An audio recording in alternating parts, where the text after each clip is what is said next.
de la crisis que estamos viviendo. Huracanes, terremotos, incendios, pandemia. Necesitamos un mensaje a nuestro corazón. Ministerio al pequeño rebaño.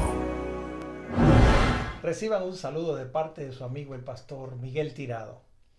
Estamos aquí nuevamente para otro episodio del libro El conflicto de los siglos. Me acompaña el pastor Orlando González.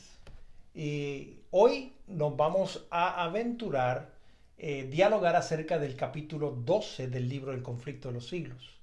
Es un capítulo extenso, pero muy impresionante y muy importante. Pero antes de continuar, quisiéramos que inclinaras el rostro ahí donde estás para tener la palabra de oración. Dios eterno y santo, al repasar la historia, vemos tu mano poderosa guiando tu palabra, pero también vemos la mano de nuestro archienemigo para impedir que ella llegara a las manos de cada uno de nosotros.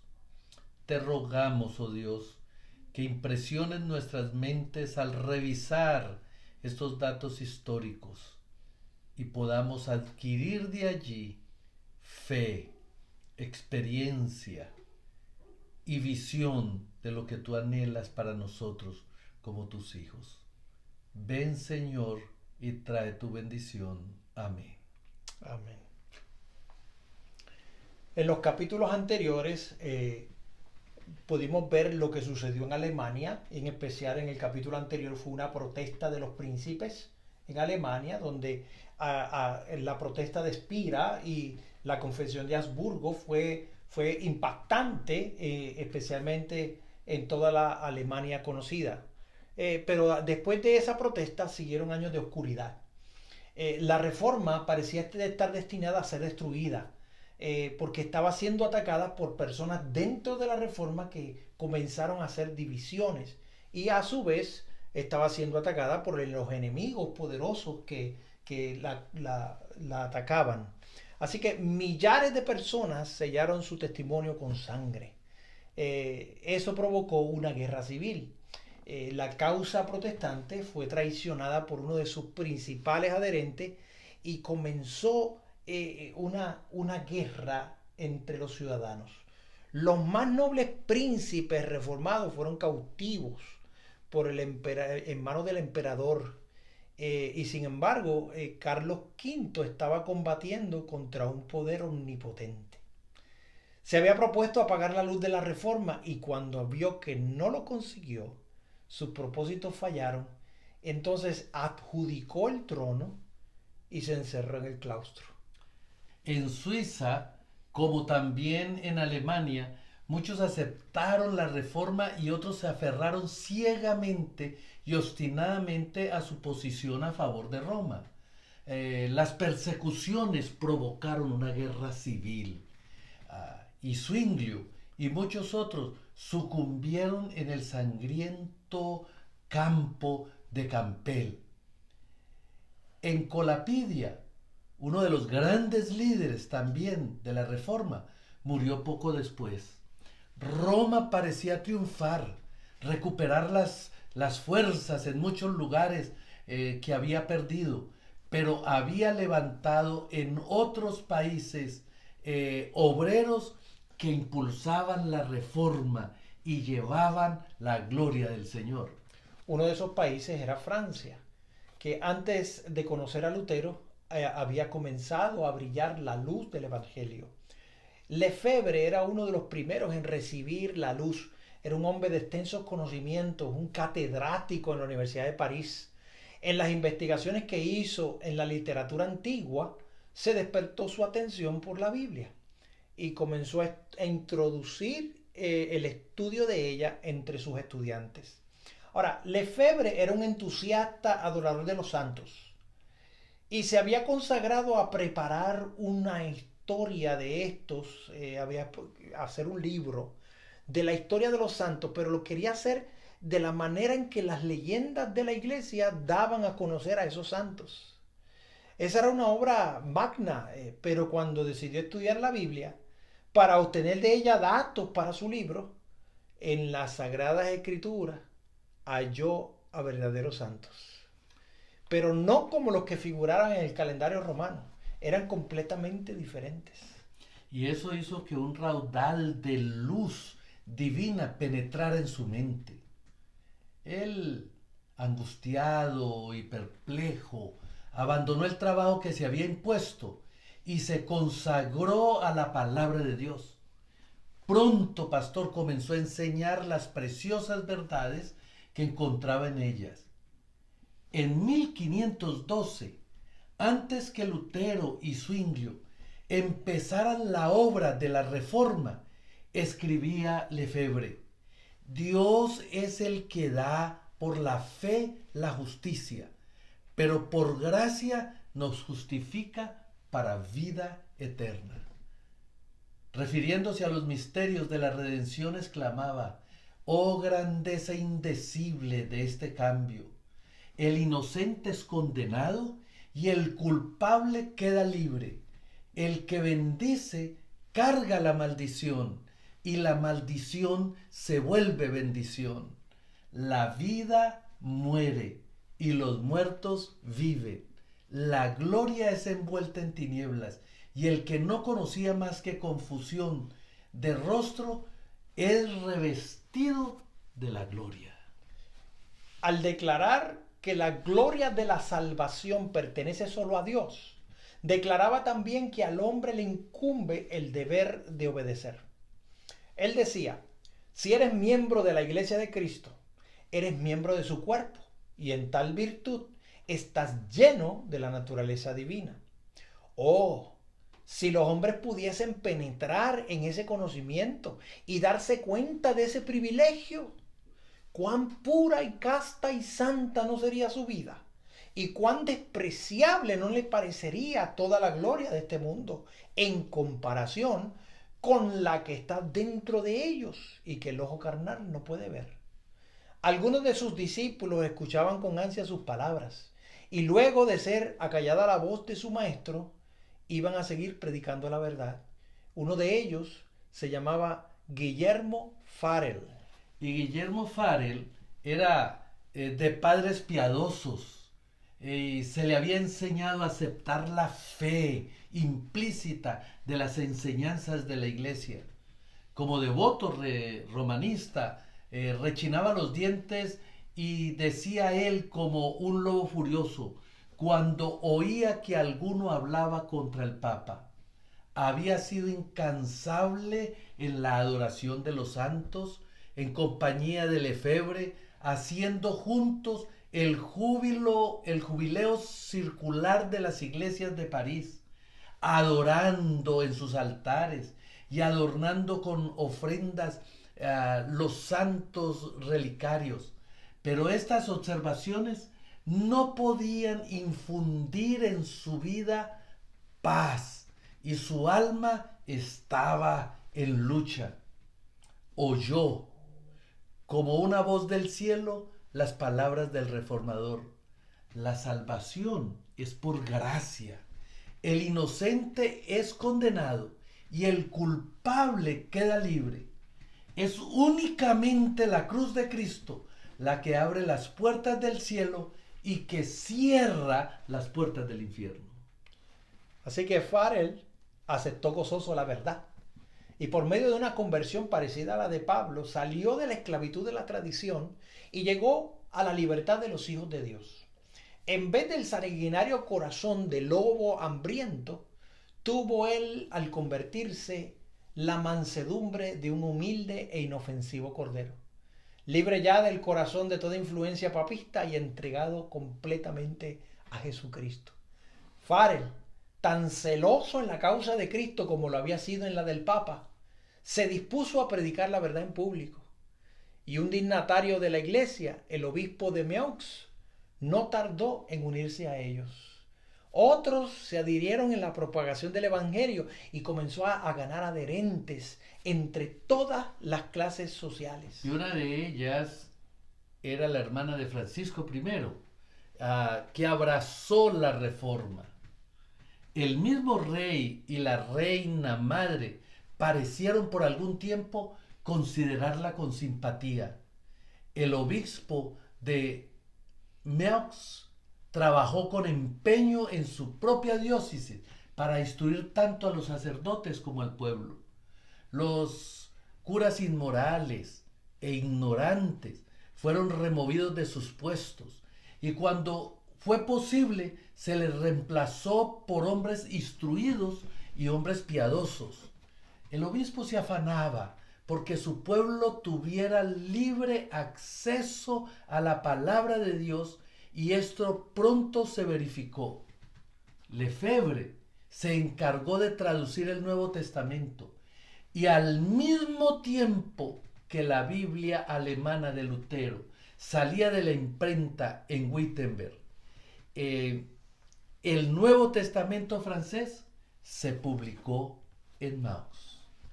Así como los viajeros son atormentados por la sed y se regocijaban al llegar a un manantial de agua pura, así recibieron estas almas el mensaje del cielo.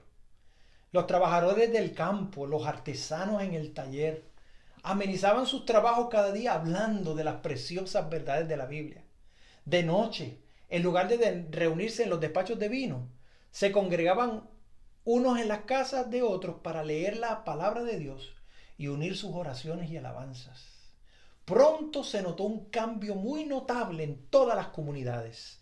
Se veía en ella el poder de la reforma. En la vida de todos se notaba el efecto de la gracia divina que dignifica y eleva.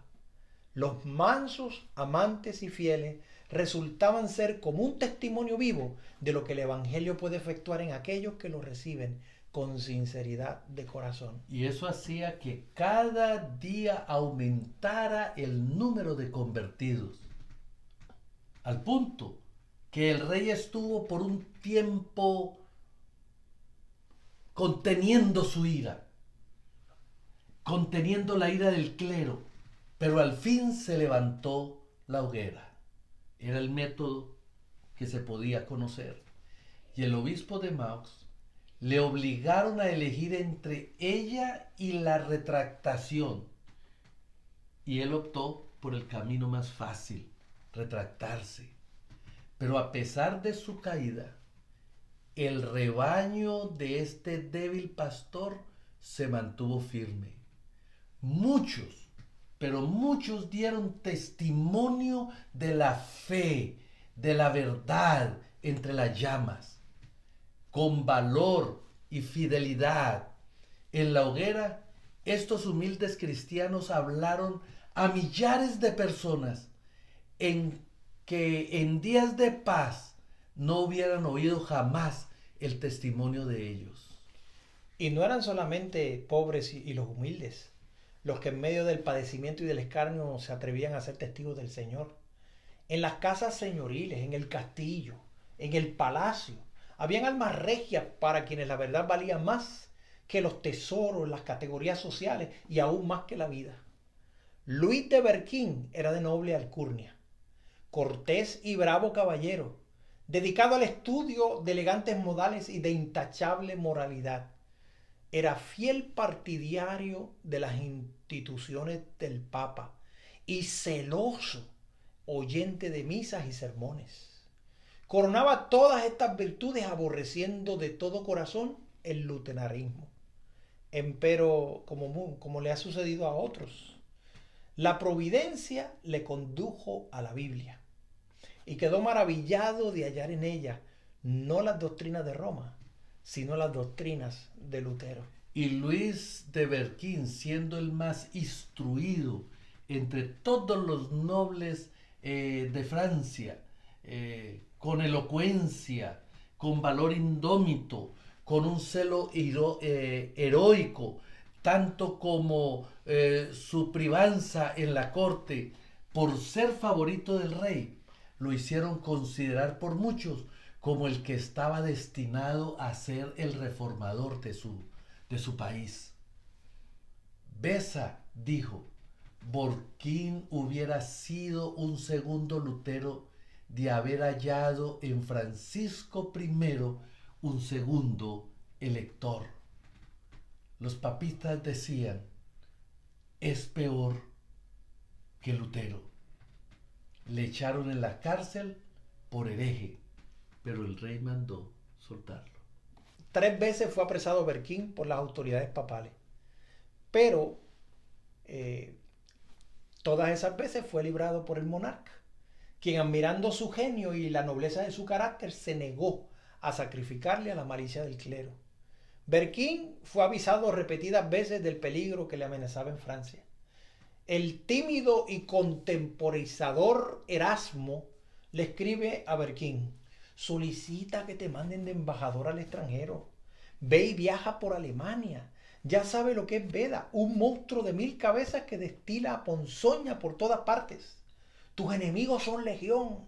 Aunque fuera tu causa mejor que la de Cristo, no te dejarán en paz hasta que hayan acabado miserablemente contigo. Pero Berquín, lejos de adoptar esa política y ese consejo y de hacer de sí el egoísmo que Erasmo le aconsejara, resolvió emplear los medios más enérgicos y eficaces.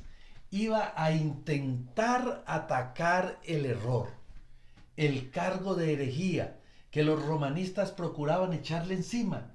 Él iba a devolvérselo. Los más activos y acervos de sus opositores eran los sabios doctores y frailes de la Facultad de Teología de la Universidad de París.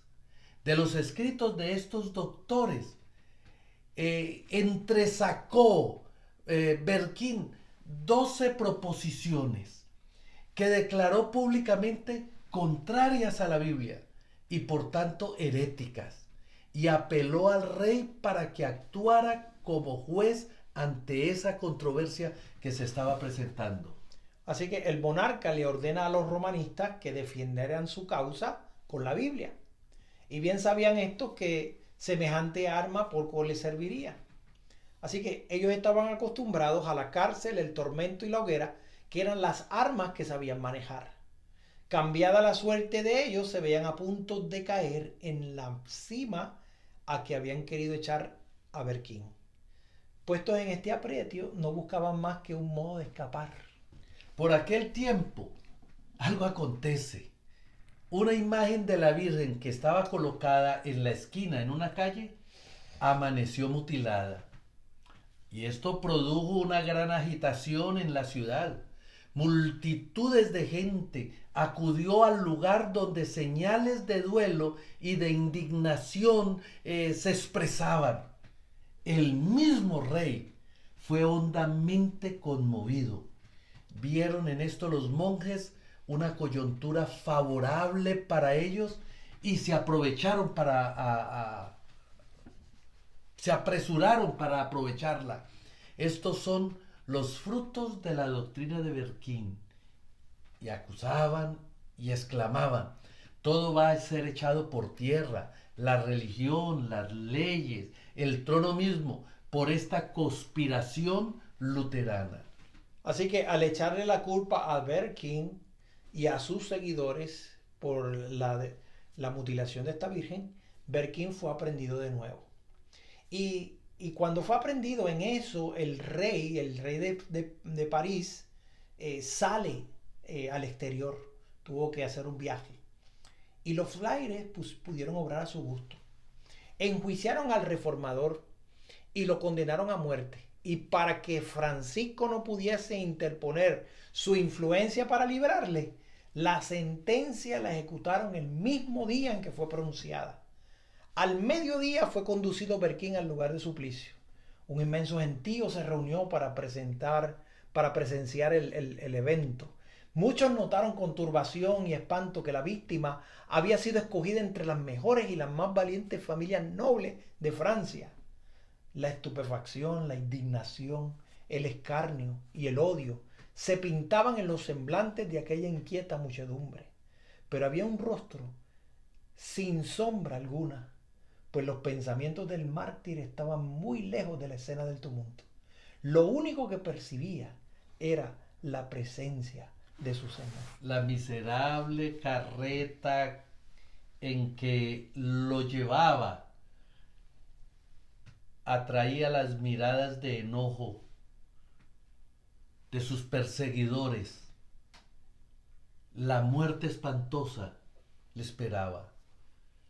Pero nada de esto le importaba. El que vive, si bien estuvo muerto, pero ahora vive para siempre y tiene las llaves de la muerte y del infierno, estaba a su lado. El Rey de Reyes y Señor de los Señores. El semblante, por lo tanto, de Berquín estaba radiante de luz, de paz del cielo. Vestía lujosa ropa y llevaba capa de terciopelo, justillo de raso y de damasco, calzas de oro. Iba a dar testimonio de su fe en presencia del Rey de Reyes ante todo el universo. Ninguna señal de duelo acompañaba su rostro, sino una expresión de alegría y de paz. Cuando ya estaba atado en la estaca, quiso Berquín dirigir unas cuantas palabras al pueblo. Pero los monjes, temiendo las consecuencias, empezaron a dar gritos. Los soldados empezaron a entrechocar sus armas y con esto ahogaron la voz del mártir. Y así fue como en 1529, la autoridad eclesiástica y literaria más notable de la ciudad, de la culta ciudad de París, le dio al populacho de 1793 el vil ejemplo de sofocar en el cadalso las sagradas palabras de los moribundos. Los perseguidores de Berquín le estrangularon y tomaron su cuerpo y lo lanzaron, lo entregaron a las llamas. Mas la noticia de su muerte entristeció a los amigos de la Reforma en todas partes de Francia. Pero su ejemplo no quedó quieto o estático, sin provecho. Decían sus seguidores: también nosotros estamos listos, somos testigos de la verdad, para recibir la muerte con gozo, poniendo nuestros ojos en la vida venidera. Y esto sucedió en Francia, pero sucedieron otras cosas de igual impacto en Francia. Hubo otros reformadores, no solo Berquín, pero los otros reformadores queremos compartirlo con ustedes en el próximo episodio. Así que queden en sintonía con Al Pequeño Rebaño. Yo quiero mencionar algo, pastor. Nosotros hoy tenemos la palabra de Dios con toda tranquilidad, en normalidad. No estamos en medio de una persecución en gran parte del mundo. Pero ha llegado la hora, mis queridos amigos, de mirar el pasado, porque el presente será igual cuando el poder del Espíritu Santo y el derramamiento de la lluvia tardía descienda sobre nosotros. Es hora de atesorar la verdad que costó vida, sangre, pero que fue preservada en el gozo de los mártires. Únete a este pueblo maravilloso y seamos fieles y busquemos a Dios con todo nuestro corazón y con todas nuestras fuerzas. Le invitamos a tener una palabra de oración.